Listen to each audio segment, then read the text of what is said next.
Dito tayo guys.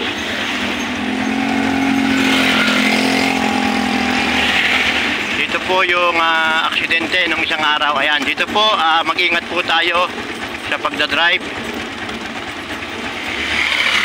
Ayan po. Ingat po tayo sa pagdadrive dahil dito po nangyari yung bus na aksidente. Ayan.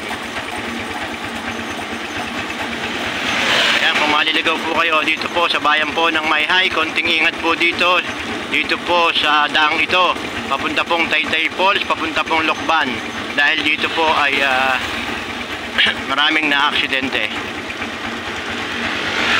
Ayan, kita nyo po, ito po yung na-aksidenteng bus. Ayan po, at saka ito po yung kabanggaan. Ayan po. Ayan, medyo ingat-ingat po kayo dito sa daang ito. Ayan, maraming salamat po. Huwag niyo po kalimutan i-subscribe po ang aking channel, Roy Nilo TV. At huwag niyo po kalimutan pindutin ang notification bell. Ayan, thank you, God bless po. Ingat po sa biyahe mga